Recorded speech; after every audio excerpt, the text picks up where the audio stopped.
Let me just, before we begin, I'm going to verify that the stream is online. Looks to be all right, but I see black, which is normal until about right now, and it looks like we're good. I'm going to have a seat over here. Welcome to Chapter 1 of the MMA show on the Bard of All Trades channel. I'm your host, Brad the Bard, and today I have the whole crew from the Hive here, all the MVPs, VIPs, whatever have you. We got the head honcho, we got the artiste, and we got the talent over here, as well as the person that is undercover, actually making sure everything stays glued together. Yeah, awesome. So we got 2 mics, so I'm going to try to keep it a little orderly because we're going to have a lot more people on the show than the podcast. But first things first, I just want to open it up with some lighthearted stuff. Tell me what your guys, each of you individually, what's your favorite thing about the gym? I'll let Eric start, and we can pass the mic around. My favorite thing is it's honestly, I think it's times like this when the 3 of us, Chris, Ruben, and myself are here because the nonsense is just sometimes it's too much, and I don't get that a lot. The banter in this gym, I'll say, like I've been around, and it's top notch banter in here. What do you think? We got Mad Mike. Yeah, I'll take this one. No, honestly, the same. The just a relationship we have with the people. We joke with the students. I don't force people to call me professor. I lord over no one, so they can talk shit right back at me, and it keeps it fun. You know, like we're playing a game where we fight each other and like strangle each other and try to like, you know, tear limbs off. So you have to have some levity there and laugh. No doubt. That's the move. Honestly, I'd have to say the vibe. I mean, everybody will say the same thing when they come in here. As a collective whole, we just have a phenomenal vibe. I mean, it's just the room itself. It's you always want to be here. Like you don't wake up and like, oh, my body hurts, I don't want to go to training. Like it's like, oh man, like I miss training, but not because of actual training, but like the people you're around and that you're surrounded with here. It's like no matter how bad of a day I'm having, the minute I walk into the gym, it's just like my spirits elevate. I see the kids, the adults. It's just a really great environment, and honestly, it's the best thing that ever happened in my life. You stole mine. I was going to say the vibe, too. That just seems to be like a recurring theme amongst everybody that comes in. So I will change my answer, and I'll say the aesthetics and the atmosphere of both of our gyms. They are just both so beautiful. Find me nicer gyms in Monmouth or Ocean County. The plants, it's just really kind of minimalistic, but nice and clean and fresh, and we kind of pride ourselves on that. Yeah, so definitely. I feel like I gotta give some credit to Chris because we were on the mats and we're trying to strangle each other. Where I was like, man, you have some of the best music, first of all, that I've rolled to. But second of all, the art in here, like we obviously have some pieces that are from Mikoto Brands, from the man himself next to me right here. Chris, can you talk a little bit about that, and you as well, maybe about how you guys went over the decisions for designing the layout and making the vibe this way? West Elm vibes all around. No, literally. For real. Literally, like a couple of years ago, pre-pandemic, that was one of the things when I was remodeling like the first location. I had said like I want a gym that looks like it belongs in a West Elm catalog. So it's that like inviting kind of white and neutral palette, and then you allow the plants or the furniture, the wood tones to do it. So here things are a little bit more gray with like the kind of shiplap color. In Manahawkin, everything is white. The woods are the same color as the benches at the front, so everything's like a deeper, richer walnut. And then we put up a couple of prints, a couple of actual pieces of art with varying colors on a white wall, so it has like that gallery feel to it. Very similar to this, where they're just going to be in a row. We got a couple more we got to put up, but that's kind of the idea. If everything is clean, including the training environment, I feel like that reflects in the way that the students approach their work also. If everything's just kind of crammed into corners, I feel like everybody starts doing the same thing with their own jiu-jitsu. So I feel like the environment that you train in also eventually begins to change the way that you drill, you roll, you practice, and then the way you present yourself, whether you compete or anything like that. So strong visual identity. Yeah, I mean, I'll follow up on that. We had a family that signed up to take class with us. They hadn't even stepped foot into our building. They just saw the aesthetic of our website, and they were like, yeah, that's the place we want to go. So yeah, this is the jam. Yeah. That's awesome. Really quick, I forgot to say this before we began. I'll try, like Chris is on top of it, but the mic etiquette, we want to be about this far away when we're talking. I'm just saying. You're on point with it, but Ruben was starting to drift. And I just want to avoid that. Yo, for sure. No, but I have more questions as well about what you guys have coming up, because obviously we just had a ton of really excellent stuff happen. Yeah. We had Jalen, like you have the MMA program. I kind of want to hear Ruben's take on this because we were kind of flirting around with it earlier. So you have like an MMA program, but you're not highlighting that as the main thing that you guys have going on here.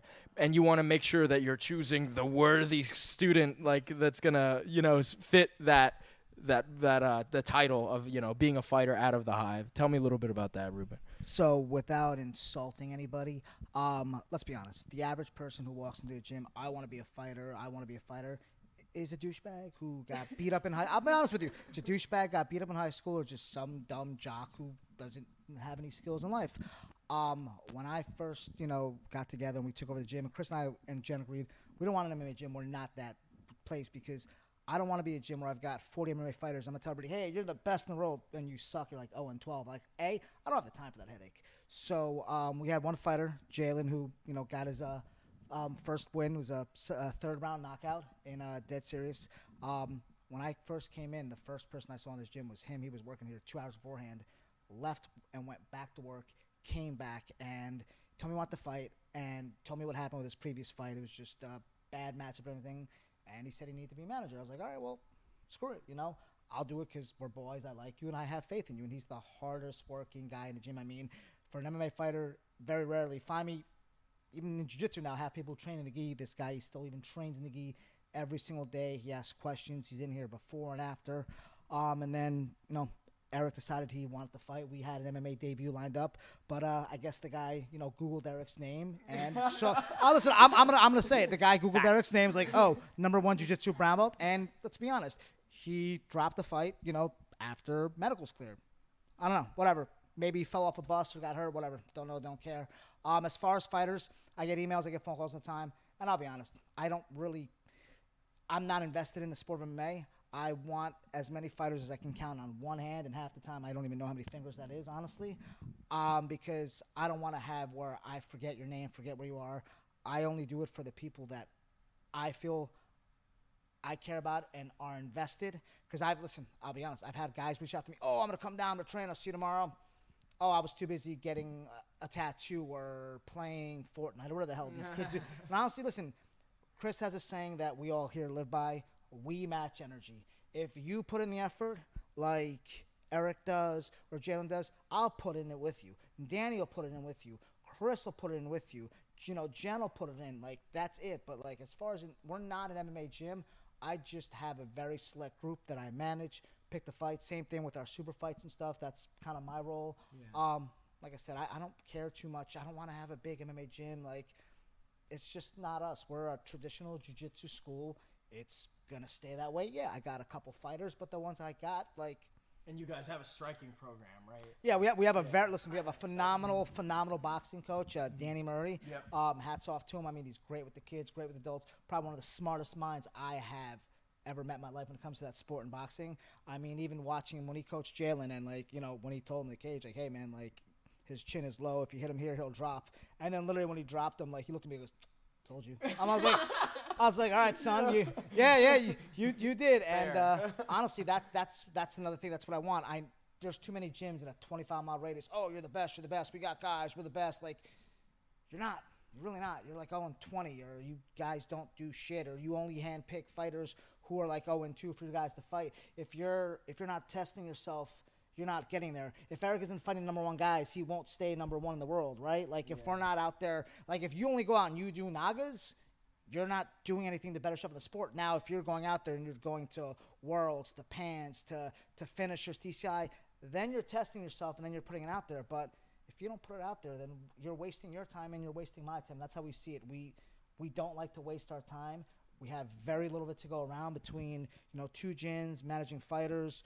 The 3 of us still have regular day jobs, like, and lives. Like, it's, it's a lot. So we are very selective with that group here. Like I said, I don't want the guy to walk in who's got like the big jacked up, roided up muscles, like, oh, I'm a fighter. Like, dude, no, you're not. Like, you're just not. Like, go down the street. I'm sure there's some place you could find. There's 100 of those gyms. But for some reason, I keep getting the phone calls. Everybody wants to come train here, and goes back to the same thing. It's the vibe, man. That's all it is, and that's just how we try to keep it. Like I said, and again, I'll reiterate it, we're not an MMA gym. We're never going to be just an MMA gym. We just got a handful of guys who are really, really good at punching people. Mm-hmm. That's it. Fair. Your take? Yeah. So with being less rude than the way he put it, the truth is, everybody says that they want to fight. Everybody wants to be a fighter, but the truth is, there's a very small window of time where people can actually pursue that as a career. It's not a sustainable career. You can't get hit in the head forever, right? And I understand the idea of fighting is to be the guy that doesn't get hit in the head, but there's a very specific window, and within that window, young men and women of that age are also incredibly unreliable, right? They're trying to establish their lives. Some of them are in college, some of them have different jobs, and they're trying to squeeze fighting in to make it a full-time career. So in terms of investing energy back into people and reciprocating the same energy they put in, that's really important. There are a million academies all over the place in gyms where guys come in and they want to fight and they spar for the very first time and they realize, like, yo, this isn't for me. And there's nothing wrong with that. You don't know until you get punched in the face or kneed in the mouth or something like that, right? You don't know until it happens, and that's fair for you to change your mind right after. I've been kickboxing my entire life. Like, I started martial arts as a kid. I was like 12, and I've been kickboxing my whole life ever since. And I stopped doing that a couple of years ago to focus on jiu-jitsu full time because it's not as sustainable as jiu-jitsu is. So we have striking. Danny is an incredible coach. Again, the sweet science, super good mind and like ring IQ. I can teach kickboxing really well if I want to. It doesn't interest me, and because it doesn't interest me, it's not a thing that I want to promote within the academy either. So we are not an MMA gym. We are not taking on fighters. It's more like we're just investing in the people that we have close personal relationships with, that we believe are going to do the same amount of work and invest the same energy back, right? That's the better way to put it. Yeah, that's an incredible way to go about it, I think. As if you make, the prime, rib that is, MMA so easy to attain, like as a low hanging fruit for anyone to try out for, you're going to attract, maybe not the best things, but when you have people like Jalen who are, grinding that axe, and you have Eric as well, you're going to have only experts doing it, right? So I kind of want to hear Eric's take as well. Yeah, I'm kind of glad that, well, first, I wanted to fight for a long time because I was a hardcore MMA fan for many, many years. And that's kind of funny because when I told people that I wanted to fight, some people were like laughing, like, oh, like, no, I'm serious. This is how I want to do it. And I'm actually really glad that the time that I chose to start training for the fights that I'll eventually get, I'm glad it was here because I don't want to be at just a strictly MMA gym where you have 30 to 40 people in the room sparring at the same time. And then the two problems with that, just from what I see, is one, you'll never really get to know your other training partners that well to where you can sharpen them and yourself. Two, if 30 people are in the room, how many a percentage of those do you think have egos and just want to crack you? You know what I mean? They don't really care about you. You're not friends with them off the mats. They're just at the gym, so they don't care if they break your nose in the first 10 seconds. I mean, and that's not to say that those things don't happen. If you train hard for a fight, which you should, you're going to get busted up, and that's just something that you're going to have to deal with at the time. But to know that when I'm in here day in, day out, that I'm relatively pretty safe because the rest of the coaching staff and also the training partners that I trust they have my best intentions as far as, my safety and my success. So I think it's a really, really good time in my life to start training for these fights. So I'm actually curious more on Eric. So you actually had an article like mad years ago now, probably, about choosing the correct training partners as being someone that's such a, what do you call it, like a rooster weight, featherweight? Rooster weight, yeah. So can you tell me a little bit more about that? Like, so striking is definitely one where I'll talk a little bit about that myself. Like, I'm not an MMA fighter, right? But I enjoy putting like some gloves on and integrating some striking into my rolls with only the people that are my skill level or better at my own gym. And yeah. Oh no, I was saying that you trust, right? Yeah, Like, it's got to be it's got to be someone like I know them in and out, and I know like when we're rolling, if one of us starts bleeding, the other guy's like, maybe go wipe that, and then we'll continue the roll instead of yeah exactly. But yeah, Eric, I'm curious about your take, man. Yeah, so it's still just as important in jiu-jitsu as it is if you're training MMA. And I don't have, obviously I don't have half the experience of striking that I do with jiu-jitsu. Although I did some when I was, younger, 16, 17, and I stopped because I figured jiu-jitsu would just be easier for me to get more competition experience in, and plus, full-time job and all that. But super important, again, to have someone that you trust, that it's not even about how hard they're punching or how hard they're kicking. It's knowing what their intentions are. Does this person, do they really want to train with you, or do they just want to win the round? And I can't see myself training with someone and getting better against someone that just wants to win the round, especially me being as small as I am. I'm a flyweight. Because let's be real, let's say I'm a little better than somebody who's 170, and then they start getting pissed off. No doubt. It takes. I get confident. I do some weird little head movement thing that I'm not supposed to be doing, and they just land the right shot, and I'm out, and now I'm concussed, and it could have been avoided. If you just pick the right training partners. Yeah, definitely. I think that's such an interesting thing about the distinction between like jiu-jitsu and other martial arts. I'll let you guys kind of give your takes as well on this. But in jiu-jitsu, the tap allows me to put the responsibility of injury in your hands. Yeah. You tap and I'll let go, right? Yep. But when we're boxing, I need to be able to pull my punches and not knock you out to make me a safe training partner for you. You know what I mean? Do you want to? I'll kind of let everyone kind of touch on that, including Chris here. So yeah, no, you're 100% right. Like the responsibility of tapping and not allowing the other person to break your arm and injure you is 100% your responsibility. There is mutual trust and shared responsibility that person is going to stop when you tap. But that's why guys that do martial arts and combat sports, they bond so quickly, because there's that like enormous amount of trust. Like, hey, you're not going to break my elbow today. That would be super cool because I got to go to work tomorrow. And with striking, it's the same. Like you have to learn kind of to pull the punch. And it's a weird line because I grew up, like I said, I grew up kickboxing, and we were taught to pull and spar at 40 to 60% to get your timing down and things like that.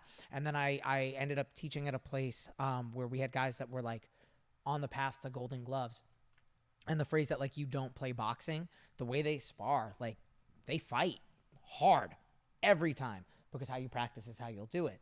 But you can't do that every day. And when you add in things like MMA or just kickboxing alone, right? Depending on the rule set with Glory, you can't pull the head down into a knee. You have to kind of jump or knee from space. If you're training a full rules Muay Thai kind of thing, dude, that's brutal. And it takes a huge toll on your body throughout the week. So, put us in positions where everybody here is staff and either running back end and customer service and program directing like Jen does, or teaching classes like we do. We can't get hit in the head like that all the time. It's not a sustainable thing that allows us to perform at the best of our ability. So having partners that you trust in an environment, like he said, where that everybody has your best interest at heart, both positive and negative, right? Because sometimes you have to tell athletes things that they don't want to hear, right? But that's our job as coaches and instructors, and not being fans and cheerleaders. I'll always be your fan and your cheerleader, but if you're blowing it, it's my responsibility to tell you that and get you where you need to be, right? So I think the environment, again, that vibe, that environment's really important, which is why for us, less is more. Ruben said he didn't want to walk into a gym of all these people that he didn't know their names. And Eric said same thing. You get lost in the shuffle in a room full of 30 or 40. So when you're talking about business and academies, yes, we're successful. We have 2 academies. We're doing well. But I think we're successful because we have 2 academies, but I know everybody's name on the mat. I know everybody that walks in. I know the siblings and the parents and the aunts and uncles that pick up the kids on the odd days. I know those people. Nobody is lost in the shuffle, right? In both academies, everybody has relationships with the staff, and the staff has different relationships with all of them, but we know them. No one is just a body in the room, And that's where like the less is more thing. Do you want 3,000 students? Sure, that looks great in a bank account. But at the end of the day, if you don't know half of your students and they don't know you, that's a problem, right? So what success is looks different for everybody. I think for us, we're in a place where we have what we have. Of course, we want to grow, but we want to make sure that we don't lose the human element, because like jiu-jitsu is about people. It's about connecting with people. And the minute we stop doing that, we fail. So. That's a great point. I want to pass it over to Ruben really quick. So that like to end your sentiments there, it's about the connection there. And Ruben, I noticed today when we were like in the room here, we had many body types kind of talking about what we had. Like you have smaller guys like Chris and Eric, but you also had guys your size that are the bulldog tanky dudes. So how do you make sure to facilitate a safe environment where you have that brotherhood thing, but you also make sure like you guys always have the mentality like, hey, we got to take care of each other. That's how we're going to make sure we all grow. I mean, we have a saying, don't break your toys. Like, you want to keep playing with them? Don't break them. And coming from my personal experience, I'm literally a year out from my second torn rotator cuff surgery. I had 2 in the past since last March, and there was a time I literally couldn't even lift my arm up to train. So, but I know if I trained with Chris or Eric or Jen or Gabby or Matt or certain people, I'd be fine. But now I know if there's some random, walking off the street, I'm not stupid. Like, I know I have to go back to work, and I also have to teach at certain times. So, it kind of honestly, it's more of just, I don't know how to say, like, it's just the environment just breeds itself. I rarely have to be like, hey, stop training, like, like that. Like, it's, maybe I've said it twice, and to like an 8-year-old kid who just came off the street from, Who's never trained yet. Yeah, like, who's never trained. Like, as far as the adults, it's like, going back to the beginning, it's just the vibe. Like, this isn't one of those schools where, like, women are afraid to train with the guys because they're going to smash them. Like, everybody here is very, very close because they had the previous relationship beforehand. I said all of us together, we're just, plus you could tell, like, and you saw when you roll, I mean, today Chris had on anime music. We're rolling to anime music, having fun. If you don't have a playlist full of anime intros, did you even have a No-Gi Tuesday? No, you didn't. Reevaluate your life. And that's the thing. It's like, it's a fun environment. It's not like, okay, you kind of come in the door. If you're not training for ADCC Worlds, you're a piece of garbage. Like, it's not that mentality. It's like, listen, we're all coming in. We all got to leave that door to go to work or the families or somewhere else like the next day. Like, and that's the mentality. Let's be honest. We know this isn't a room full of, wannabe ADCC champions like most places. Like, do we have people who want and can make it there? 100%. But everybody trains different. I'm not going to, treat the mother of 5 or father of 5 the same way I'm going to treat Eric getting ready for a fight. Like, same thing with I've got kids who are ranked, 2 kids who are probably ranked top 5 in the country, possibly the world. I'm going to train them a little different than if I have a special needs kids who just comes in because he's trying to get a little coordinated. It's just how it is, and that's also part of being a human as well. Like, I mean, in that aspect, like I said, coming from being injured, I've been injured. Chris is probably still injured. Jen and I had literally the same surgery. Like, it was, it's just, it's not something I really need to facilitate where I could say I'm that lucky, because I've been in gyms where it's constantly, oh man, like, if you walk in on the wrong Wednesday, somebody's getting their arm broken because there's this giant gorilla in the corner who only comes to open mats, and his goal is to, like, hey, I'm the king of open mat and just beating people up. Like, dude, that's not training. Like, sure, maybe you look cool on, like, Instagram and your pictures or whatever, but, like, what are you getting out of that? Like, what do you get out of hurting your friends or your training partners? You don't get trained with them for 6 weeks, right? Like, they don't get to train. Now their life sucks, and, because of what? Because you can't control yourself. And if that has happened or come up, we don't need to do anything about it, because honestly, they kind of weed themselves out. Like, the room itself does it. Like, they're like, hey man, like, chill out with that. Like, I feel like the upper, I think, like, I'll say really quick, upper belts, like, in my personal experience, seem to have a good way of finding when, like, a white belt that has an ego, is coming up, and yeah, exactly. Oh, go ahead, Eric. And, like, even in my gym in Delaware, Elite, it's my coach there, Jeff. He knows my jiu-jitsu really well. He's known me since I was a teenager and knows how I should be training, for what and how much. And here it's like, if my coaches were dog shit, then yeah, maybe I would feel like I'd have to go hard all the time and win rounds to feel like I have to prove something to myself that, okay, when I do compete, what I just did out there is just smack these guys around. Maybe that's what I'll do when I compete. But as it turns out, it's usually not like that. The dudes that go crazy in here, they compete and they don't know what to do with themselves. And it's just good to really have a coach and teammates that know your jiu-jitsu and know how you should train. And not only does like Chris know my jiu-jitsu, but he knows my body. My man. Yeah. I'm out. I'm glad that came from you. So actually, I think that this is like a really great place for Jen, because the three of us, or four of us, Ruben, Eric, and I specifically, the three of us have been doing martial arts in general for a very, very, very long time. And Jen is still the least experienced or youngest in terms of like mat time. And exactly what you guys were saying before, like the environment sort of weeds that out. So we had a person before who was on their second class. And I walked over at the end and I was like, what do you think? And she was like, oh, I think we got it. You know, they're a good fit for us, right? Yeah. And that's a thing. Like, you have to be the right fit for us. We need to be the right fit for you. But I think the room dictates that. So, I mean, for Jen, like the kind of the same questions. How do you feel walking in?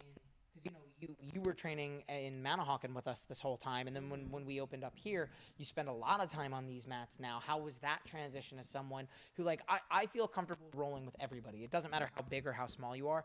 I'll match the energy that the person puts into the roll, and I'll, play conservatively, not to die under a guy who's 220, right? It doesn't always work out that way, but I can read that because I've got more time. So how does it feel to kind of make that jump, meet a whole new bunch of people, varying sizes, and have to build that trust from literal scratch? Like, how's that? Scary for sure. Also because I was coming here on an injury too. I was still actively injured. I had retorn my shoulder again, and now I'm coming here with like these big guys, and what I know of how they train is like hard rounds, a lot of pressure. And I was definitely intimidated, but a lot of that was just my own self. Like, for me, starting jiu-jitsu at like 27 years old is a weird thing. I say it all the time. Like, I wish I would give anything to be able to start it sooner, to like get all of that awkwardness out of the way of people touching you and laying on you. So I think that like that's definitely something, to get used to when starting in, your later life. And then just, I don't like change, right? But my own hang-ups aside, it's incredible. And like these guys were saying, the room really sorts itself out. I think that one of the really cool things is that because we are so connected and everybody is here and we're just a family, like, if somebody has an injury. So it doesn't need to be a whole conversation of,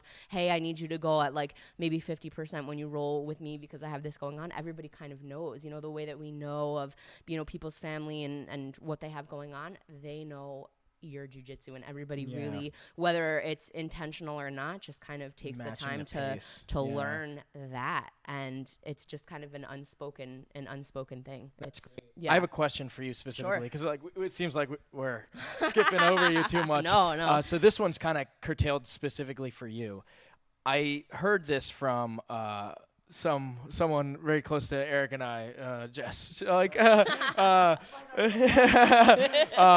I feel like we had a conversation about this where we were saying a healthy gym has a symptom in having a good female population. And walking in here today, I saw two groups of females there and, rolling at varying intensity. So I know that you had two different skill levels between those groups. So tell me a little bit about that. Like, do you think that statement has weight? Yes and no. I think I enjoy training with women, but I also enjoy training with men. We've talked about it so many times amongst ourselves. We've had, people come in and it's like, oh, there's not a lot of women here, because today, to be honest, it was packed with women. It's not always like that, right? Yeah. But same is true in Manahawkin. On Monday, yesterday, I was the only girl in the whole class, and it was a pretty big class. So I think that to some people that can definitely be an intimidating thing, but it's really how you're looking at it. right? Like, we talk about bringing in like women's self-defense classes. What truly are you getting out of that? You know, women training with other women. I think that it's a healthy balance. And again, it's everybody here just wants to help everybody get better. So there's nothing weird about it. I've never felt weird training with, you know, guys at all. I think everybody does a really great job too. You know, some of the girls, especially the newer ones, are a little bit more shy or reserved or only want to train with the other women. But one of the things that I've noticed is everybody does a really great job of kind of picking up on that and is like, hey, come train, come drill. You know, if you're not ready to roll, like, let's just sit and work some stuff out. So again, it's just kind of like an unspoken, everybody can pick up on it and see where there might be like a little like uncomfortability and just kind of put it at ease organically. How do you draw like and encourage like females to get involved with like open rolling? And I feel like that's like the most intimidating part, just right? bringing them in. Yeah. You know, that's really what it takes is someone just sitting off to the side and just, hey, like, let's just come in. And that's really all it takes. That's all it takes for me. I'll still have weird days where I'm like, oh, I don't want to roll today. And then I do the one and then I'm like, yeah, it's cool. It's fine. For real. It's fine. So I feel like it's easy when they see Chris's mustache. They're like, oh man, I kind of want to get on those mats. I'm applying for park ranger jobs across the country. I'm giving up jiu-jitsu to manage forests. That's the move. Yo, I need it. Ruben, what's your thoughts on these guys' mustaches? I gotta know. Give me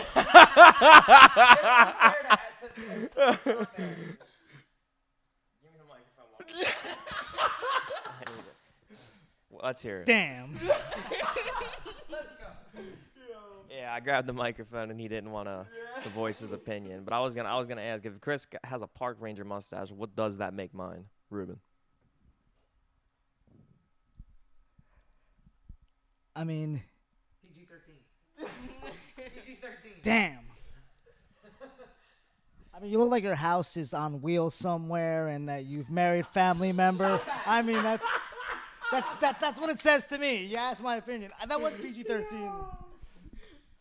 Somebody take this from me. Yeah, it's fair enough. Outstanding response. I'm glad. Did you read what I said about Ruben in the text box? I deleted it. Oh man, Oh, I didn't man. get to read it. I'm upset that I didn't get to read it now. Yeah, I'm gonna air him out because he called me an inbred. So. Oh man. He said when you told people to write down things that we should know about, you know, the other people that are doing the podcast, Ruben goes and writes about himself like in third person. It's really weird. He said, I didn't know Ruben was Jesus and God rolled into one person. He said that. You believe that? Did you write that really? The most oldest snow comment So what it? Of course I did, because I wanted somebody to read that. Like, wait, what the? Who wrote this? Like, why did Brad put it? yeah, like what? But like, I wanted you to make one of them read it. I deleted that. He deleted Man. everything. He deleted my comment. You know, I'm not even gonna say what my comment was. And this is why this is such a safe gym to train So in. you remember when I talked about brand identity? That comes down to messaging. I deleted that immediately. Well, I mean, this is all edited. This isn't live, right? Oh, it's 100% live. Damn. It is. We're live, baby. Oh wait, well, trust me. There's been many curse words on this on my podcast in the past. But I just want to like point out really quick to the viewers that are going to be watching this. As you can see, there's obviously some good banter. Anyone who's been to a good jiu-jitsu gym knows that you know, half of it is the skill of the fighters and the people rolling and their techniques, but also their ability to shit talk is paramount. It's crucial. It's absolutely massive. The same way that Ruben said, though, that, like, you don't have to come in every day and train like you're winning ADCC. If your goal is to win ADCC, that's exactly how you need to train. But you have to scale and curtail that to the partner that you're with, because you might get a dad of 3 who just wants to lose 15 pounds. And maybe that's not the guy to suplex through the counter pretending you're at, you know, the trials. That's not the move. So we train like really hard because there are different partners you know that you can kind of scrap with, and the work ethic and the need to improve your skill set, your timing, whatever it is for that day that you're working on, that will give you what you want to stimulate growth. Not every day has to come in and be like the most physically demanding. Because sometimes, like, you know, I've been in gyms where like 4 rounds in, you feel like all of your bones are literally turning to dust. And there's a time and a place for that. But if you do it all the time, where do you ever leave room for skill development? When are you actually improving? Because after a while, all you're telling yourself is that like you're physically tough, right? You're mentally tough, and those are super, super important things. But I think, other than Jen, I think everybody on the bench right now has been doing martial arts for upwards of 6 years, right? Like I got 20 something in a mat, like on a mat. I know that I'm not gonna quit. That would have happened when I was 14, right? Like I know I don't need that every day. There's a time and a place for it. But if I'm not improving and all I'm doing is kind of taking my lumps, what's the point, right? So again, like that energy, the unspoken thing where people kind of your partners because it's a small niche community, that goes a long way too. So you can get like hard physical rounds or super fast, like rolling with Matt feels like you're sprinting the entire time. It's like, hey, let's have a 10-minute sprint. Oh, okay, right? And that's all it is. But you can't do that with everybody. And never mind like the partner and their goals, like physically, you just can't do that too and with everyone either. So knowing the guys that you can scrap with, making the most out of your rounds, making sure that the round is mutually beneficial for everybody. And that's the thing, like the tide raises all ships, right? Yes. So if I'm aware of what your goals are and you're aware of what mine are, it's almost impossible for us to roll and not each take a step towards our own individual goals, right? Of course. That's huge. The banter makes that possible. I've been making fun of Eric because my finger is gigantic and it's 100% his fault. It is no one else's fault. But like, if we can't laugh about it, then the entire thing, like one of us starts getting angry or feeling like insecure about it. And like, maybe he's like, oh man, like I didn't mean to hurt him or whatever. I don't care. It is what it is, right? Like I do jujitsu for a living. If we can't joke about it and I can't blame him a little bit, then the room gets uncomfortable. Of You course, know what I mean? 100%. So Got to you break gotta that have tension. Yeah, of you gotta course. have that. So I'm gonna send the mic down, and then I kind of want to hear everyone's perspective in order. And I need to start with Jen because she's the glue that holds the whole team together.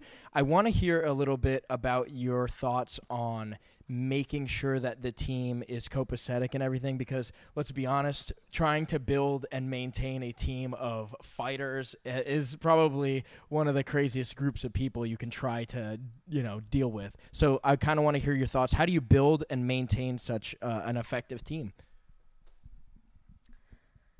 I think there's just a lot of mutual respect amongst all of us, and we were good friends beforehand and kind of knew each other in this space already, and we call each other out. That's one thing that I think we're really good on, and there have been a lot of like awkward, hard, unbearable at times conversations and moments between us, but like you have to have that. You have to just talk all of it out and just always stay on the same page, bounce ideas off of each other. And I think that what works so well, with the group here is that everybody has their really clearly defined individual roles. And like too many cooks in the kitchen is a real thing. It's hard to do it when you have things kind of separated and broken out the way that we do. It just makes it work, and again, a really, really clear path that like, if, hey, someone's not doing their job, like we all know what each other are supposed to be doing. So it's really easy to be like, hey, let's go. And again, tide raises all ships. That's true in jiu-jitsu, but that's true staff wise too, right? We're people at the end of the day and we're teammates. Like if one of us is off, the operation doesn't work. So I think we recognize that, because we have that friendship prior to. So to be honest, like right from the beginning, it was the first 6 months were rough. I'll be honest, they were rough. Because it was a very big feeling out process, and not for like us, but like when we came in and took over, and you know the situation beforehand, it was like, oh, are they gonna make it? Are they gonna last? So there was a lot of pressure, and we each have our individual roles. Like Jen is our CFO. Any financial decisions go through her, emails, things like that. I manage the fighters, oversee the gyms, make sure whatever dirty work needs to be done is needed.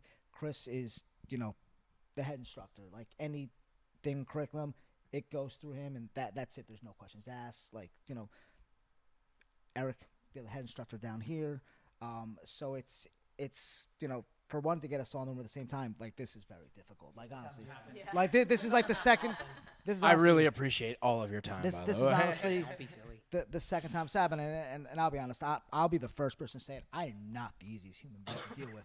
I'll be the first person. I'm not the easiest. I'm difficult because I'm hard-headed, and with these two, I've had to learn I can't be the bull in the china shop and run through the rock. Kind of have to like go around it sometimes and like take a step back because. You know, when we first took over, I was like, oh, I want to have like 1 million students tomorrow. I'm like, where are they? Where are you guys? Get over here. Like, why being a bunch of sissies? Like, let's go. And I realized, like, hey, things take time and patience. And when, like, these two kind of brought me back down to reality, and it was kind of just like, all right, screw it. All of a sudden, it's like, oh, where do all these people come from? Oh, all of a sudden now we're winning all this stuff. Oh, all of a sudden everybody wants to come here. Oh, people want to drive here 5 hours to come train with us. Like, Pretty neat. Like, and it's a great feeling, but like at the same time, it's like like, oh yeah, wow, we're doing great. It's like, hey, but like, you know what? We can always be better, and that's the good thing I could say is these two have not let me get complacent, and vice versa. And I'll be honest, I would not be here where I am, like in my jiu-jitsu career if it wasn't for Chris and for Eric. I wouldn't be where I am in life if it wasn't for Jen as a person, as a father. Like I credit her because, like I said, I've always been hard-headed, and she kind of made me see things a different way.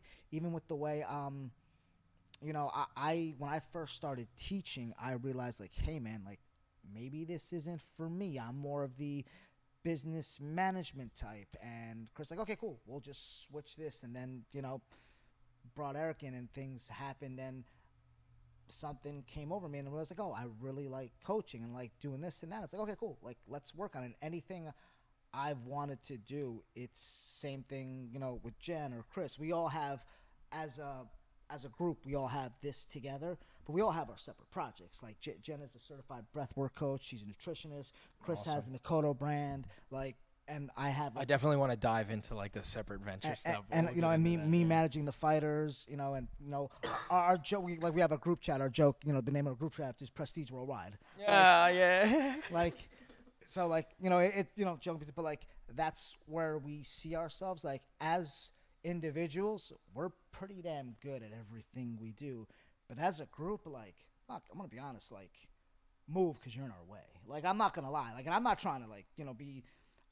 These two hate when I say this, and I get to want to say this. I consider myself a lucky man because I get to train with one of the smartest minds in jiu-jitsu and Chris, and one of the top brown belt competitors and overall competitors in the world.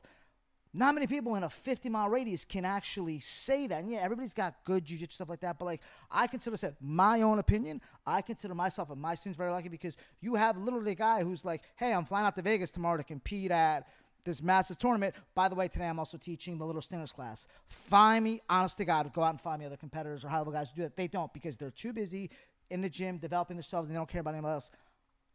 I had literally no joke. I can tell you, Chris, I one day flew out of Friday night, California, coached kids, flew back, and coached Saturday morning when he landed. He spent more time in the air than he spent in either of those two states for the schools because they're more dedicated. Same thing. Eric drives here from Delaware after working like 12, 14 hours with his hands welding, like to come here and teach. Like Danny has a full-time job. Like I have a job. Like, you know, Chris as well. You know, like we all like, everybody thinks like, oh, you guys are lucky you get to just do jiu-jitsu all day. Really? Do we though? Like, we don't. And that the thing is like, so that to me means so much more because it's meaningful. What we have, honestly, like I make jokes all the time. Like, you know, with me, Eric, and Chris, we have the Holy Trinity, the four of us together, like the four horsemen. Like we have such a lucky group because it's like if one person gets to here and then falls down, the other two lift you back up every single time.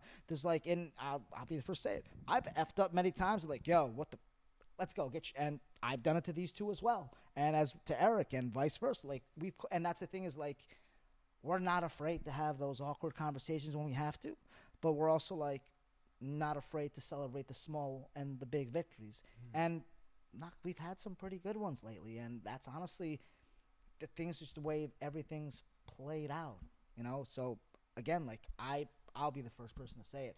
I'm lucky. I've got the best team around, and it's only gonna get better from here. Honestly, it's only gonna get better. Like my 5-year plan is going to happen in 2 years probably.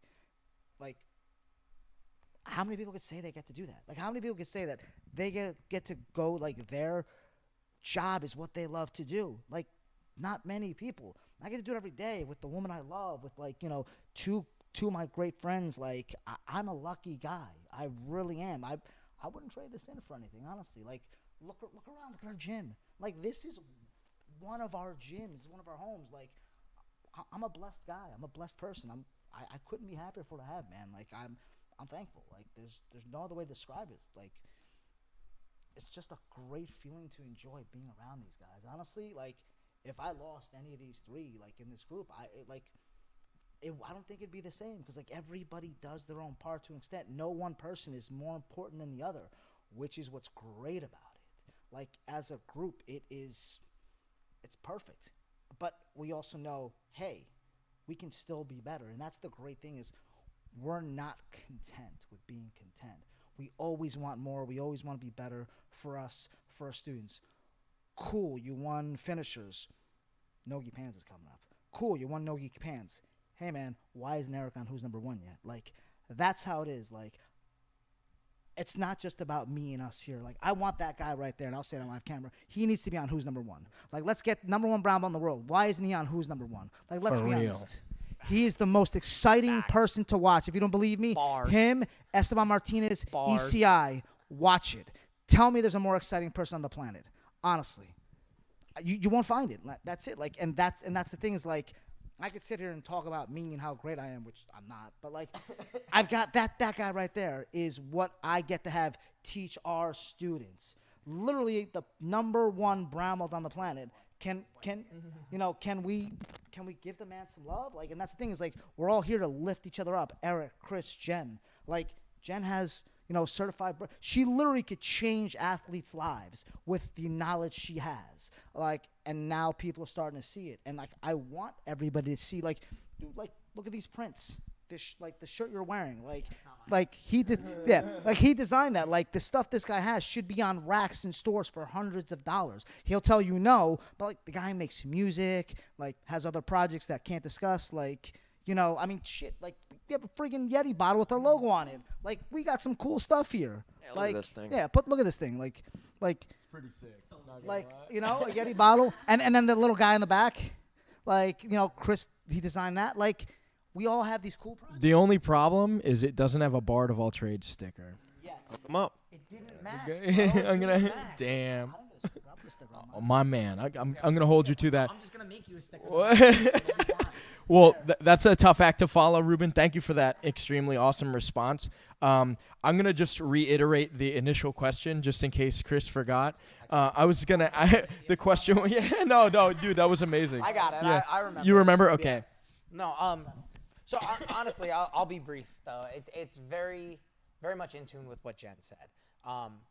One, the self-awareness to hold yourself accountable is really important. Because if you can't even be honest with yourself, the minute one of the other people is telling you the truth, you're going to take it personally. And then that's going to cause a lot of, like, real issues. Because you're either going to explode and a huge fight happens, or you're going to hold it in for 4 months and then explode and a huge fight happens anyway, right?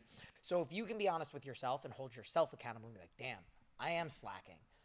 Then when someone else is like, hey, man, like, I need you to kind of up your game a little bit in this area, it's not quite so bad, right? Because you're like, you're right, I recognize it already. So having a relationship with yourself that you can do that, and having a relationship with other people where you understand it's not coming from, like, a place where they're personally attacking you, but they're trying to preserve this thing that we're building together and reach a goal. Knowing that we can rely on each other, because if I am the one who's blowing it, if I'm the weak link, I know that until I get myself together, depending on what the circumstances are, I at least have a little bit of grace and patience from the other two where they'll kind of step in and help. So even though we have these clear defined roles, like Jen said, there's ability between us to kind of step in and take some of the load a little bit if someone else needs it, if they're sick, if they're having a bad day, like whatever the case is. So it's not necessary, but we do have the ability to jump in and do that. Definitely. I think the growth mindset is also really important, right? Like Ruben said, the sense that we're not satisfied. So when you talked about Nogi Pans, that made me think of Gabby. Gabby literally got silver at Pans, and I was just like, yo, that was like the worst match you've ever had in your life. I didn't even acknowledge the fact that she got silver at a major. I was just like, no, here's all the things you did wrong. This is what we need to fix. I expect more from you. And that's I'm like 100% that guy. I don't out of the three of us acknowledge the small wins as much as the other two. I'm like, nope, not good enough. Keep it going. Right? But that's because I'm crazy. So I think knowing myself like that, having the ability to communicate with each other, and Jen said it was not easy in the beginning. It was not easy at all. It's a steep learning curve. But I think all three of us, all four of us have the mindset where we want to continue to grow and improve at what we do. But I also think we don't have, like in our DNA, I don't think we have the ability to quit just because something isn't going our way, just because times are tough now or tomorrow or in a month or a year, whatever. I think I'm very much like, there is no plan B. Like if you have plan B, you have one foot out the door already, right? It's A or die trying. And I think that everybody else kind of falls into that. Maybe not quite as extreme as I do, but there have definitely been opportunities throughout, the last year where anybody would have been well justified at certain points to kind of hang it up and pack it in. And all of us were like, no. We made this agreement and this promise to each other. We're going to get this. And we do. And we do. Yeah, awesome, man. Thank you for the response. That was not brief, I lied. Yeah, so everything, all three said is pretty spot on. And I'll agree with Chris. What Jen said is super important because not only are we all comfortable with each other, but we're comfortable with being ourselves in front of each other. And, there's a difference between those two things. You can be comfortable around somebody in like a professional setting, but you're putting on an act. For and sure. Not that that's a bad thing. Sometimes you have to do it. Like I said, in a professional setting, but we're all pretty comfortable with each other. How I act outside of the gym is, for the most part, how I act inside the gym. Yeah. And I don't know if it's a good or bad thing, but it is. And the same goes for everybody in this row right here. And the reason it's super important is because, let's say that there's 4, we'll call them employees of gym, who are all intertwined, and they're dealing with each other every day. If you're this fake person, like the stereotypical weird ego jiu-jitsu instructor, right, where he stands like this and, and he speaks in rhymes, and he can never do any wrong, and you have to call him professor and you have to bow. Chris is laughing his ass off. Yeah. But it's just like those people, let's say there's 4 of them in a room and they're all around each other and they're not even being themselves. You know what happens when they go home? They go and they bitch and moan to their girlfriend or their parents or their friends. Oh, dude, Jerry at the gym, he's such a douche, man. Like, he was doing this, and it was like, dude, you're doing the same thing too. Have you not seen yourself? Yeah, for real. So at least if there's some sort of like domestic conflict here, it doesn't involve anything like that, and it's not that hard to work out because you don't even know who you're dealing with. It's nothing like that.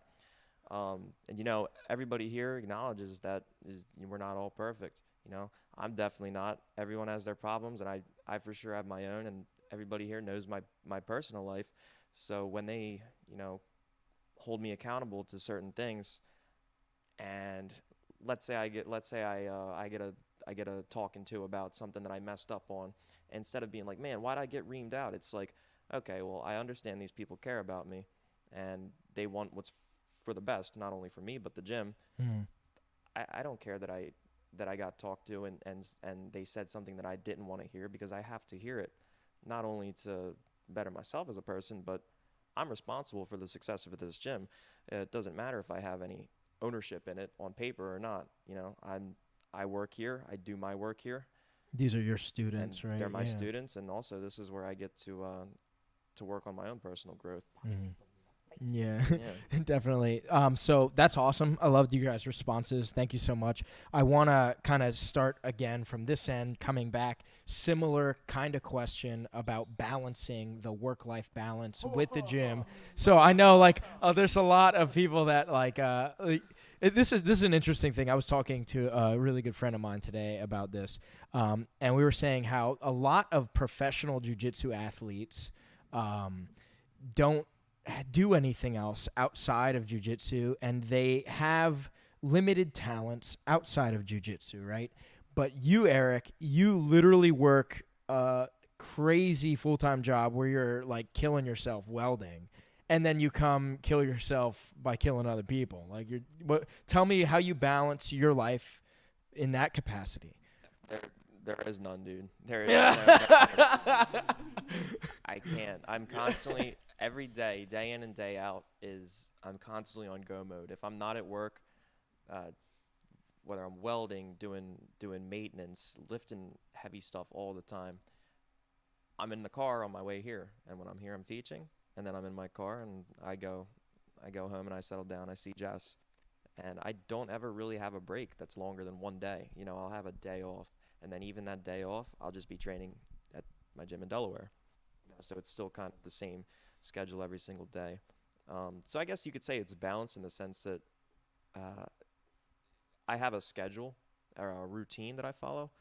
But as far as balancing work and life, people like to think that life means your leisure time and the times that you relax. Well, even though I'm doing the things that I want to do, I'm having fun, and it's also work still. You know what I mean? Definitely. So you can't look at it as work and life. It's just life. Mm. And there's something else I wanted to say, but I totally forgot. It's kind of unrelated, but I think that a lot of people don't know what I do, like for work, and I don't really talk about it because it's not that it's not anybody's business, but nobody cares. If I tell people, oh, dude, I worked 55 hours this week, I did this, I threw out my back, which I do frequently, they're not going to care. They're going to be like, oh, man, that's a rough time, dude. That's crazy. Here, check out. I saw this is on Instagram. Can you do this move? Can you show me? For sure, yo. 100%.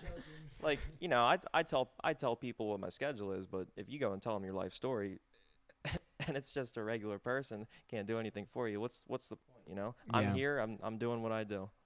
I hear that. Chris. I'm actually in a different place than Eric.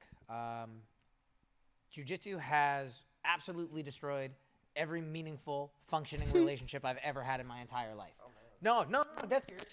You know this, right? Like, my marriage fell apart because of the academy, and granted, other things, right? I've done things wrong, but Jiu-Jitsu has had a large part of that. And then when the pandemic hit, it was the first time that I wasn't training, teaching, coaching 7 days a week. I did that for 7 years straight, 7 days a week. And Ruben wasn't kidding. I literally flew to California, coached a kid, red-eyed back Friday night, and taught a 9 a.m. class on Saturday morning. I was in the air longer than I was on the earth. Well, terra firma, right? Yeah. But if you had asked me, you know, at that time, and honestly, even now, there is nothing else I should have been doing with my time other than that. Having the world come to a grinding halt in the pandemic and the shutdown and things like that gave me a lot of time to pursue other things, right? I couldn't necessarily earn money teaching jiu-jitsu. I was teaching 4-year-olds from my living room in Zoom. Like, that was rough, but we got it done, right? Like, we did it. So I had time to make a bunch of music. I had time where I had to start like designing professionally. So I started a freelance design agency, and I still do all of that stuff. So the work-life balance isn't necessarily balanced. Like he said, it's life. The things I'm fortunate enough that I was able to parlay the things that I enjoy to do and do as hobbies into things that also make me money. And I understand that's not a thing that normal people can do. However, when they assume that like I'm just sitting at home drawing skulls and lightning bolts, yes, I am. But I have deadlines, and it is stressful to meet them sometimes, right? So it is real work also. Sundays are the day I do nothing. If I turn my phone off all day, I'm going to do it. If I want to go train and visit one of my friends that has an open mat on Sunday, I'm going to do it. If I want to pack my dog into the car and go to the beach and take her for a walk, I'm going to do it. Sundays are the day, unless we have a tournament, that whatever it is that I don't get to do, which honestly normally is mop my floors and go grocery shopping. Unfortunately, it's still adult things. But it's my time to do what I need to do. And in that regard, I feel balanced for the first time in the sense that I can 6 days a week, maybe 7 if there's a tournament, go 100% for everybody in the academy, for my partners, for my students, for my peers, my clients, things like that. And then I get one day to push pause or reset my brain or do something for me, which tends to be work related also, but you know, it's my time. Awesome, man. Thank you for the feedback. Ruben, let's hear it. I'm not gonna lie, it is not an easy thing because my full-time job, I travel almost about 200 miles a day. I sell HVAC equipment. It's not a luxurious job, but I've been doing it for 5-6 years. Before that, I was a chef by trade. Casinos and things like that, and AC. Damn, bro, you gotta make me some dinner. What's good with it, baby? I want to get some Reuben stew up in here. And on top of that, I'm a single dad. My daughter lives in Florida now. Hey, baby, I love you. Also, go to bed. It's a school night. So she was living with me here last year through the pandemic, which was very, very, very hard to, like, you know, having a kid, homeschool, well, you know, virtual, whatever they call that garbage they did. It was a hard thing to do. On top of Jen and I have 3 dogs together, which, I mean, it's like having 32 kids. Like, they're just everywhere. So between us spending our time together and, you know, throughout the day, at first it was hard. Like, we'd only see each other an hour a day, and that was the night when we got home. It's like, hey, hi, shower, dinner, bed, night. Like, that was it when it first started. Like, it was, and funny thing is, Chris Warm was like, yo, be prepared. You're not gonna see each other other than, like, when you're going to bed. Like, literally, it was one of the conversations we had. Like, he wasn't. I was not kidding. He wasn't lying, and it was. And I'll be honest. It was hard to do, and it took a lot of, you know, what I like to say a lot is adapt. We adapted, and then, you know, my daughter went back home to Florida, and again we had to adapt. The second gym, I had to been here more because of the demand here and everything. You know, Chris fluctuates, Eric's here full time, Jen fluctuates, so it's a lot. I mean, it's a lot of try. There's days I'm in this gym, had to go to Manhawkin, had to come back here at night. Like, it's just the demands of the job. So, like you said, as far as, like, balance, honestly, nothing makes me happier than having a Sunday off with, you know, Jen and going to brunch somewhere, or honestly hanging out in the backyard and just taking a nap in the sun and having a drink of, like, whatever, and just hanging out and being just unwinding. And then there's the days where, you know, hey, let's go ride electric scooters in Asbury Park and hit up whatever cool bar that, like, with funny drinks that we could pronounce. Like, Yeah. it's difficult, but one thing I will say, it's needed for mental health, honestly. And that's a subject that a lot of people, like, and I hate to say this, but let's be honest, in this sport, it's a subject that's, like, frowned upon on, because everybody's like, oh, stop being a bitch, like, oh, like, dude, let's be honest, man. Like, if you're not there, I've told a kid in a competition just recently, like, pull out, like, in the middle of it, like, his mind went crap. And I know most guys, most professors, stop being a pussy, like, train like, dude. Sorry. I feel like Captain America. I feel like Captain America. Honestly, we've all been in the room here. Like, we've all seen people that would have told that kid, go out, just do it, don't be a punk.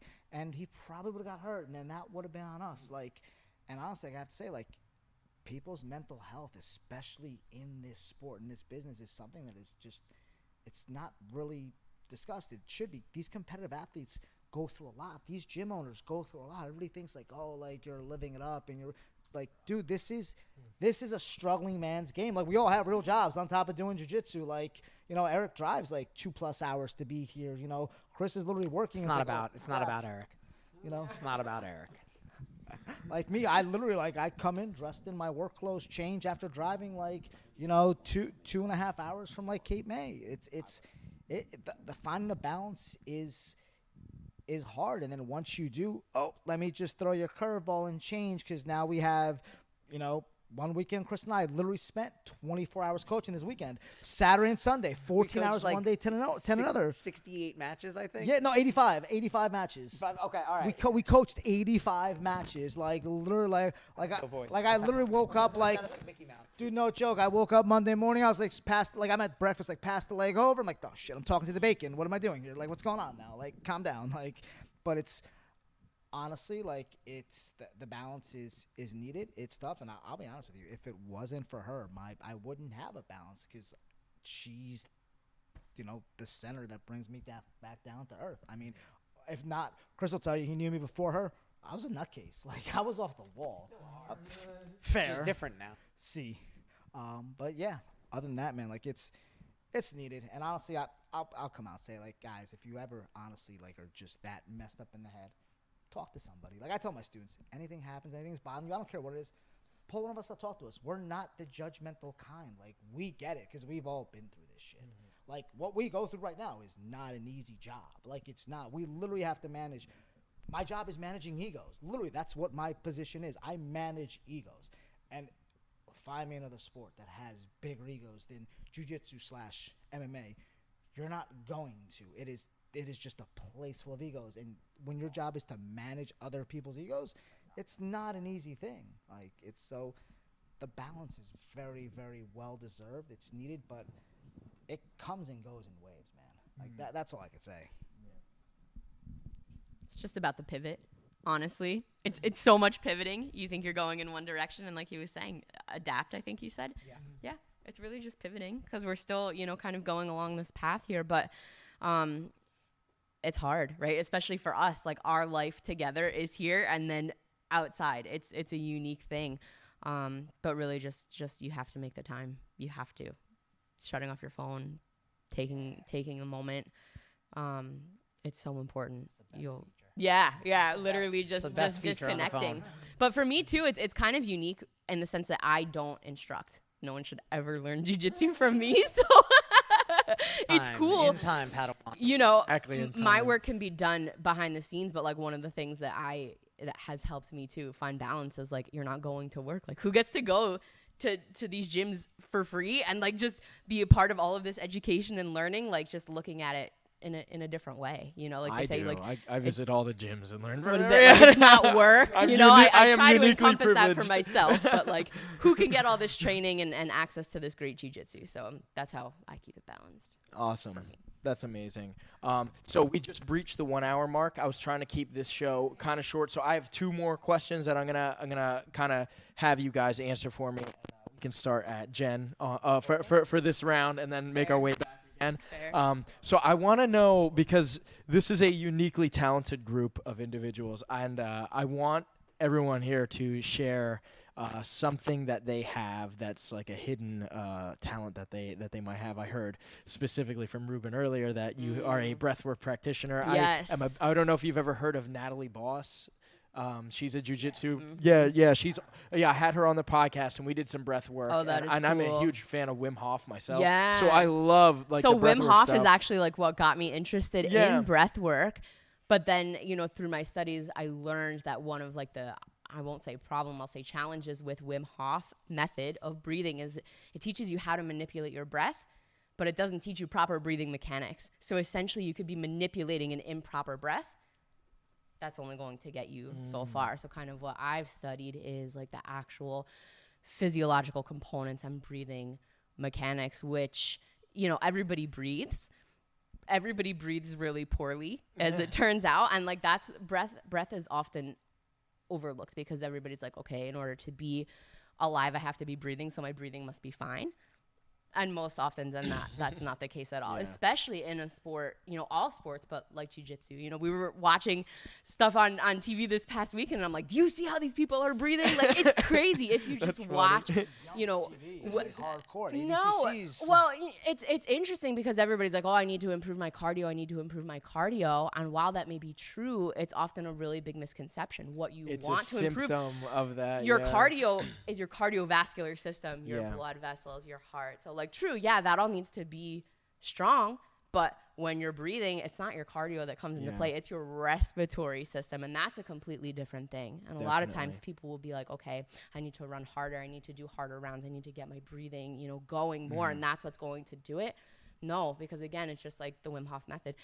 If you're breathing and you're breathing more and you're breathing heavier, but you're breathing incorrectly, it's not doing anything other than exhausting what you have. So one of the things that I'm, looking to do and kind of transition my work into the sport of jiu-jitsu is to like retrain people how to breathe properly. Like if you're a knee on belly, you shouldn't then shift to a vertical breath. You should have the ability. Can you demonstrate what you mean? Yeah. So when you're breathing, right, everybody hears like a belly breath, right? So that's kind of like the idea of where it should be coming from.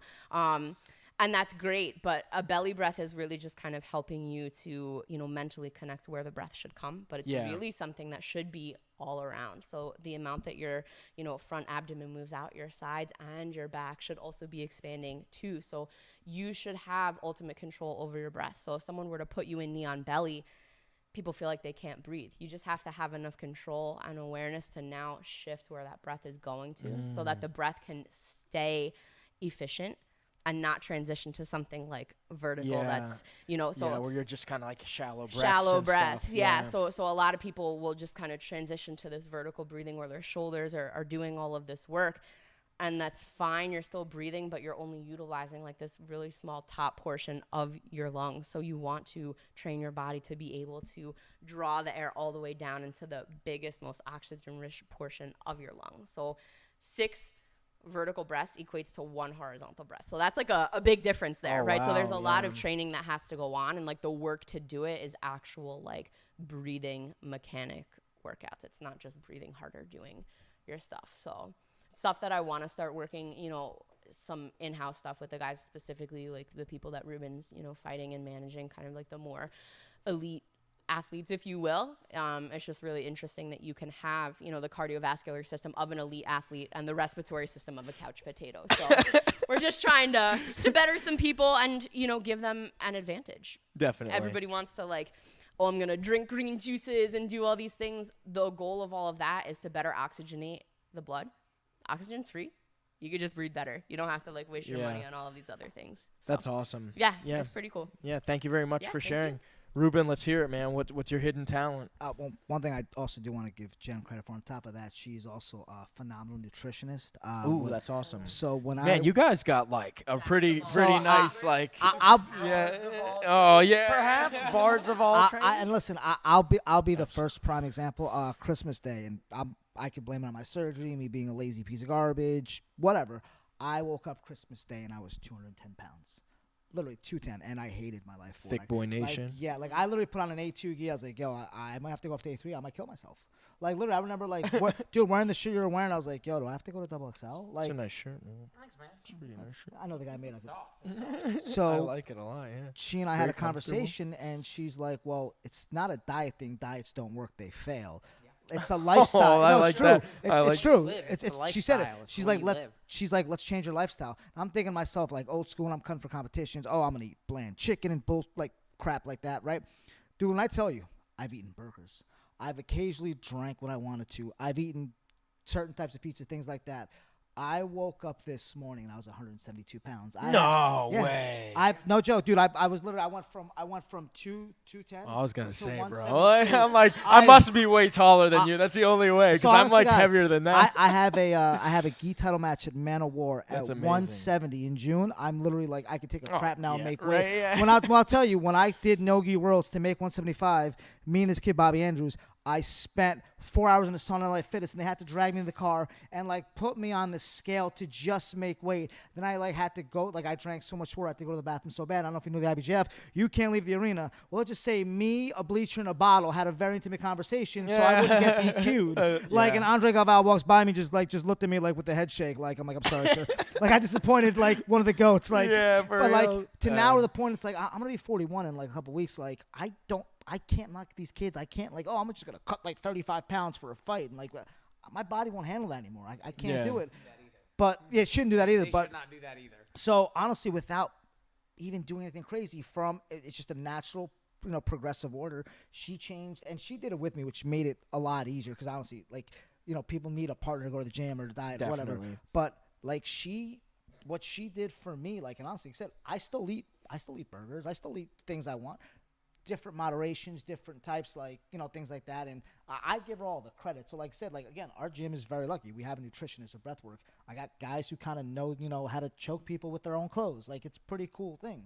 Pretty neat. As for my specific skill set, I'm lucky enough that I'm the mouthpiece. I've always been in sales all my life. I've negotiated Eric's fight, Jalen's, our guys.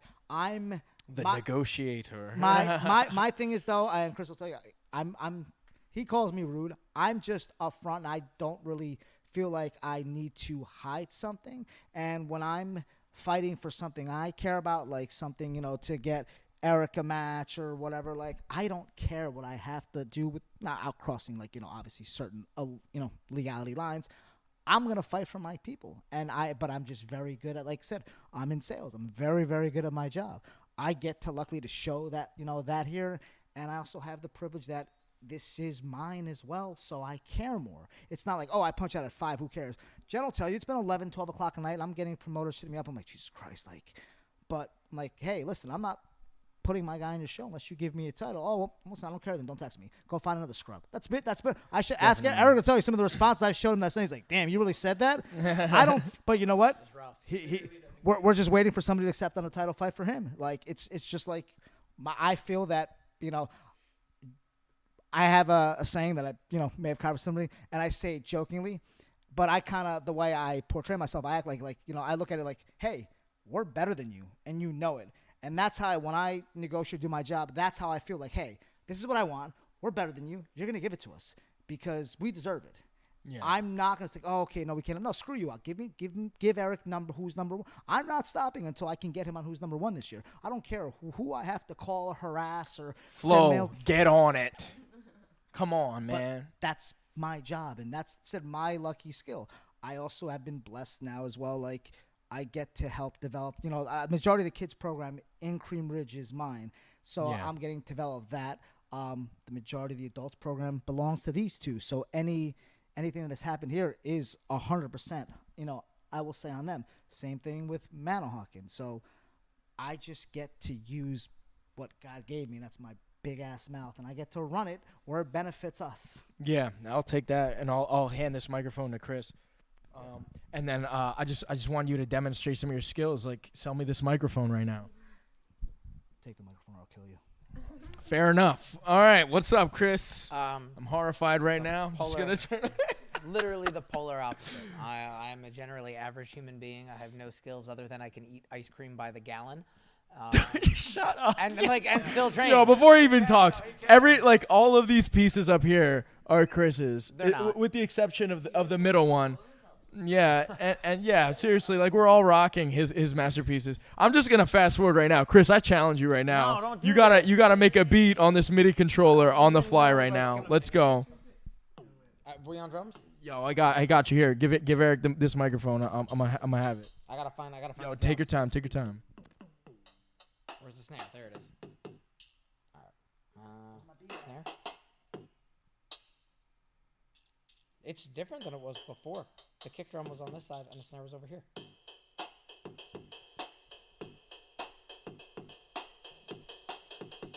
Or you can do the reggaeton. No! I hear that in my head all day long. That exact beat. That sounds like every song in my car. Yes, it is. For real. So yeah, no. Yo, all right, fair. Generally yeah. unskilled, generally average human being. That's how it works. Maybe below average most days. Damn. All right. Mustachio. Oh man. Here we go. Man, I don't. You can't even twist yours, bro. Does my mustache intimidate Oh, you? dude, I've been working on it for like 8 months now. That's so sad. One day it's gonna twist. These things just don't stay untwisted forever. You know what I mean?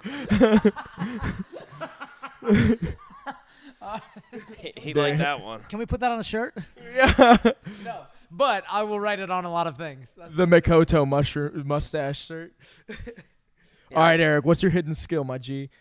You know, I don't really have any hidden talents. There's some things that I could do, but they're not really hidden. Everyone already kind of knows. Yo, does everyone know that you do a pretty sick Donnie impression from Wild Thornberries? You know, it's funny. I was thinking about that in the car, and I looked up Wild Thornberries. I was just watching like clips and stuff. Yeah. Really In the good car show. while you're driving. Yeah. Safety. No, what I do is I put the phone. See, the way it works is There's a part on my speedometer where if you get if I get the YouTube video and I hold my phone like this with 2 fingers, my middle and my thumb, and I place it right over the speedometer, it'll balance, and I can watch Wild Thornberries while I drive. Yo, so that's what I was doing. That's a pretty good hidden talent, actually. Yeah. we literally teach so many police officers. One of them is going to pull you over after class for this. I don't care. It's gonna happen. Now you're good. We got so many PBA cards. You're good. I got you. You're Yeah. allowed to speed. Well, so I was watching it, and Donnie came up, and I was like, holy shit. I was like, I do sound like him, man.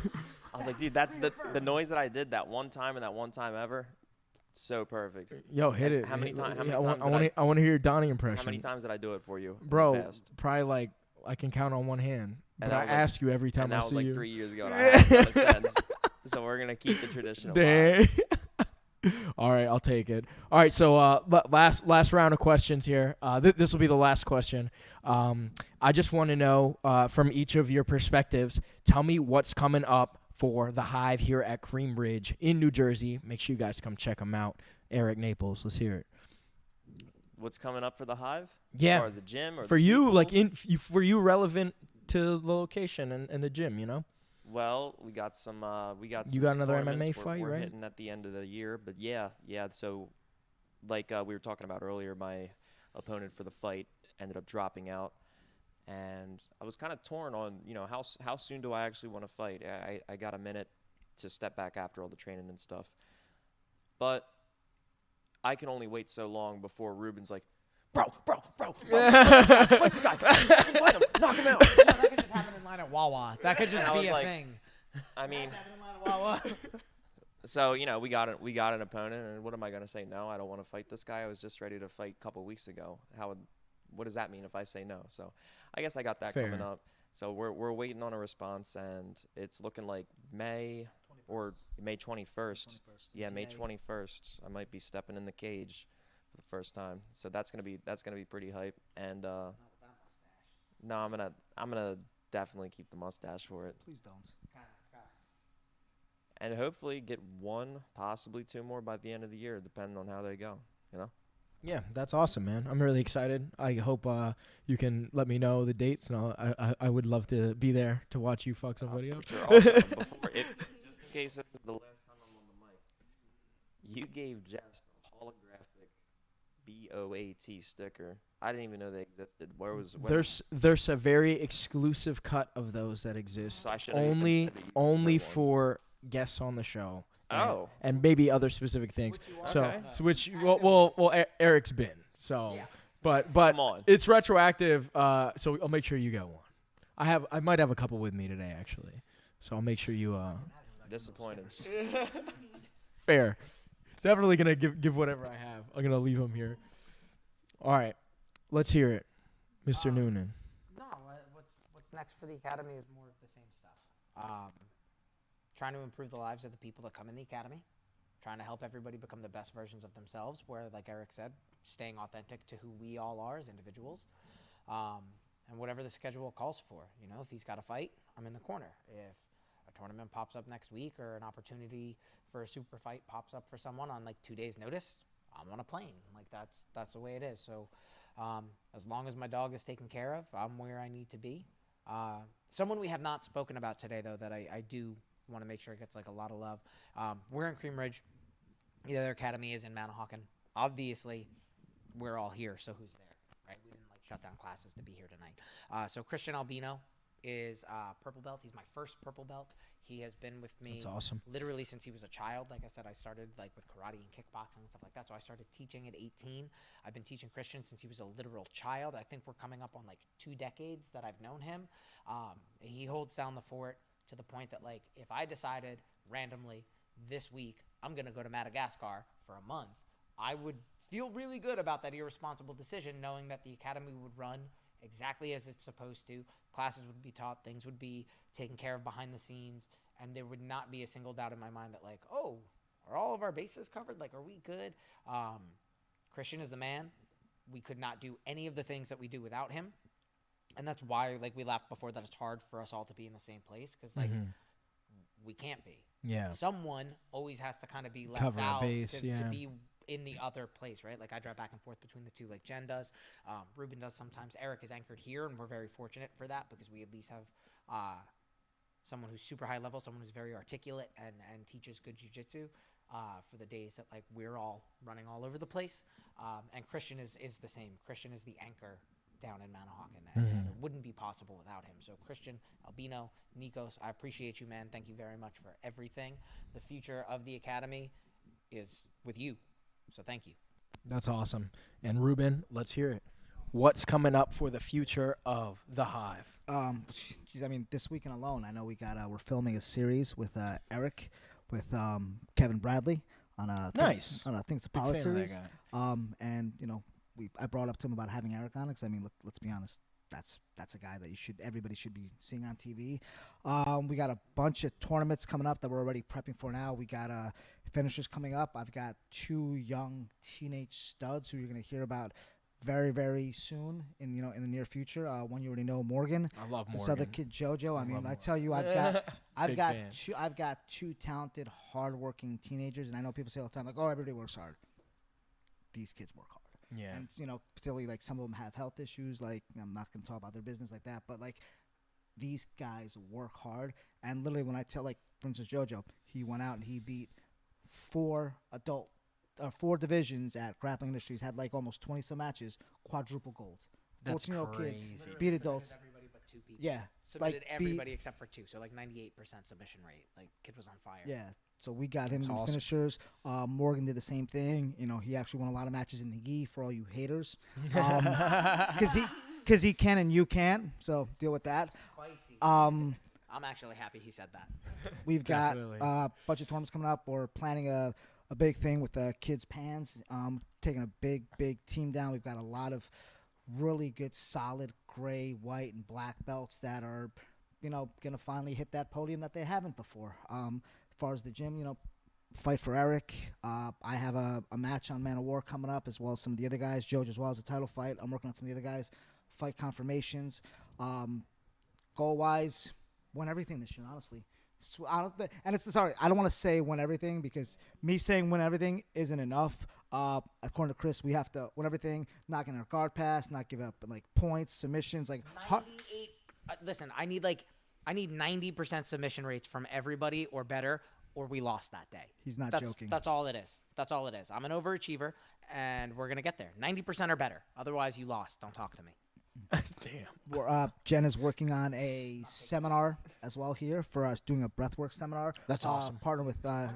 I am interested. Yeah, we'll We'll have to get we're the having dates. We'll have to throw all that information in the description as well, so make sure you guys check that out. And as for the future, I mean, my ultimate plan, and I've said it before, and I know it's going to take time. I want to have what we have here at 12,000 square feet. I want to have a facility where I've got 3,000 square feet of mats, where we can do so much jiu-jitsu, where Eric could be in the corner training, where we could have a sauna, a recovery room, a breath work area. Like, I want to have. I originally, when we took over this gym, Bro, all the time. I'm hungry. I made a joke. I want a school in every county. After running these 2 gyms for 6 months, I'm like, F that. No. Like, I don't want a school in every county. Half those counties suck, and I don't want to drive. But I want to have what we have now. We have 2 very good gyms that are very similar and very different at the same time. And I want to have this big facility where, like I said, like what you feel here, but you feel on a bigger level, where I can have, like, okay, I've got room for boxing, for kickboxing, for everything you need, where, Eric could train on the side and do privates at the same time, where we're not interfering, where we can do this and still have classes going on. But I also want it to look like this. I want it to be clean. I want it to be nice and Pristine. I honestly thought, like, oh, hey, it's going to happen in 5 years. Honestly, I think we could pull it off in 2. And if we do, cool. If we don't, well, then I just need to work harder. Man, sounds like you just described the dream jiu-jitsu gym to me. It is. Honestly, Chris will tell you, I talk about it every day. It's got to be clean, lots of plants, fake ones, because apparently I kill plants. I'm not allowed. Damn. Worst. Like, literally a felon. The worst. He's got warrants. Plant warrants. They're out there. The Hive. Me. Well, Jeff, I'm sorry, dude. We have a guy, a perp out, by the way. Yeah. Another shout out to Jeff Powell. He runs the classes during the day for the guys and helps train them when we can't be here. Literally, I get a call like, bro, your plants are dead. I'm getting sick of water. man. I'm like, I'm so sorry. I said, I want to give him a shout out because he's here when I can't be here for those guys, training during the day and doing such a good job for them. Well, you guys said you were the 4 horsemen a moment ago, so I guess he's pestilence, right? Is he the worst one? Only him. No, that's the guy that like lays waste to the land. That's me. Yes, I did that guy. You kill the I plants. want to be that guy. I don't mean to kill the plants. I just forget that they have to be watered and get sunlight. Someone's Talk got to to. be that horseman, dog. But yeah, as for the gym, honestly, it's every time we have something come up, there's like 30 other things, and it's kind of like, cool. I guess we're doing more stuff. Like, the goal is just to go out there, be out there, have fun, do our thing, spread our brand. One thing I get yelled at all the time by is like, we have a brand. We do. We're not that big, pumped up, juiced up, like jerk off gym. I'm just very, very, very. Smack his hand and say no. Smack his hand and say no. No. It's your job. It's your job. I have a really good brand. I'm very open and braggadocious, so please don't. Their opinions are not my opinions. That's just me. But yeah, like we've got a lot of stuff coming up. Honestly, like 2021 was a really good year for us. 2022 is off to a great start, and like I said, I mean, I plan on ending 22 with Eric at least 2-0, being on Who's Number One, having a couple other titles under his belt. Jalen, our other fighter, having him have a title shot. All our guys, winning pans, and just doing this every day. Honestly, that's the future, is to keep doing what we love.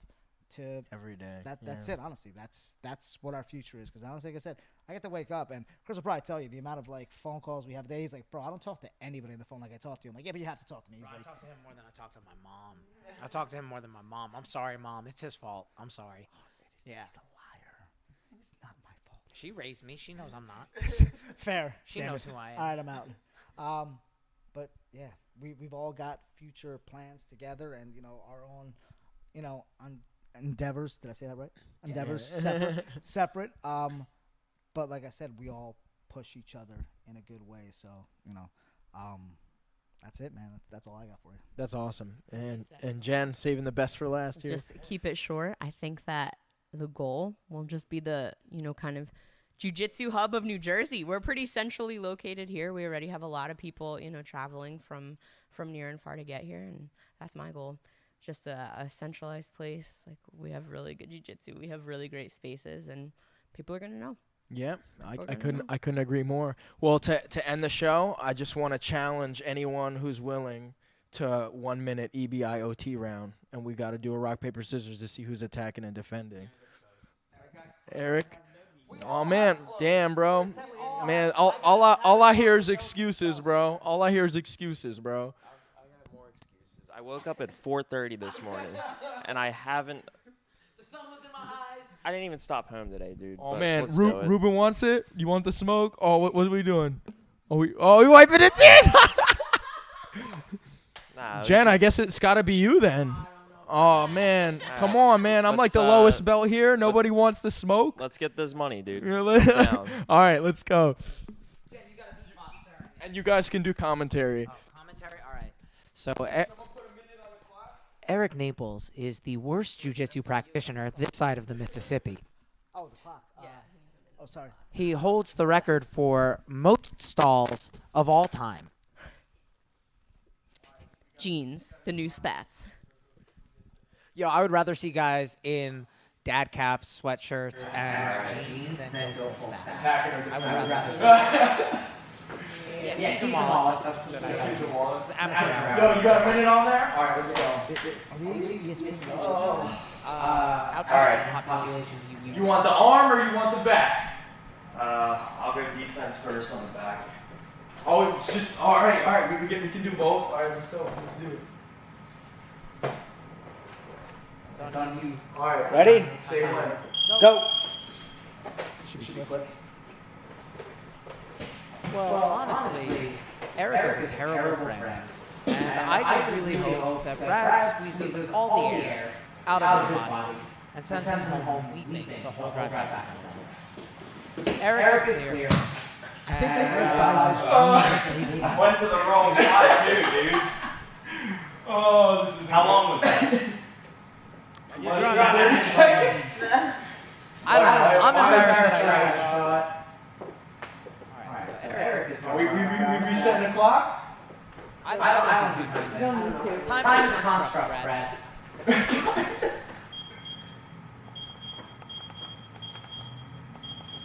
Ready? Yeah. Go. Eric is going to do his best koala bear impression now. And Brad's going to fight for life. I feel like Brad is definitely the nicer person.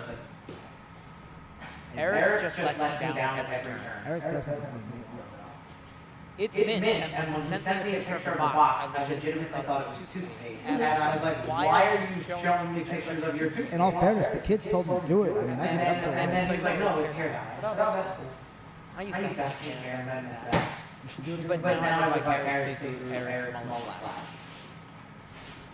Looking at Brad, who needs to be in hand fighting here, and moving his hips over the bottom knee. Eric, I'm pretty sure is cheating right now. I think he lit the inside of his ear. He really has no chill or effort. He definitely gave away. It might have been dry, so that's just a dry William. More formal. Now just remember, you can't defend a chill from the face. I mean, he can, but his face will be. And you were now looking at why Eric Nichols is the number 600 brown belt in the U.S. And he did it in jiu-jitsu. Switch it back. All right, well, There goes that 90% sub rate. I didn't get it done. well, all right. That pretty much went about what I expected it to go. I appreciate all of you guys for coming out. I just want to give a gigantic shout out to the Hive here at Creamers, New Jersey, for allowing me to a little bit. We got someone who can fix that. we can help with that. Yeah. All right, let me try to. Let me do some horizontal. Yeah, right? That's what I'm thinking. I'm like, horizontal, yep. All right. I feel like you're going to force him into a panic attack. It's like, I'm feeling lightheaded. I'm too aware. But yeah, I just want to give a giant shout out to the guys here at the Hive. Make sure you guys come out. Do you guys have like a introduction? Hey, come out, check the gym out for free, first try thing? Yes. Yeah, try classes. Don't be like, I want to do jiu-jitsu and never show up. Like, come to class, try class, and we'll go from there. Yeah, so literally you have nothing to lose. Come check these guys out. Jiu-jitsu. Beast mode all day. And I'm just going to, like I said, just give a giant shout out to the sponsors really quick as I close the show out here. So I want to shout out Valley Jiu-Jitsu. If you guys want a week free of jiu-jitsu. Andrew is Andrew's indeed the man. What's up, Andrew? What's up, dog? and Jason, we can't forget the man. So if you guys want 1 week for free, mention Brad the Bard, and you get a week for free. Also, Saga Jiujitsu in Hatboro, PA. Mention them, you get a week for free. Finally, or not finally, adarklegacy.net. If you guys like horror, sci-fi, and creative writing, check that website out. Link in the description. And then finally, BNB Media. If you guys need your things filmed. The best. If you guys need your thing streamed, the best. Hit us up and we'll make it happen. And then giant shout out to my Patreon subscribers, Sam and Chris. You guys are the best. And then I'm going to leave Ruben to give the final sentiments. Have a good night. Boom. Peace. Thanks, guys. There you go. Sick. Bars.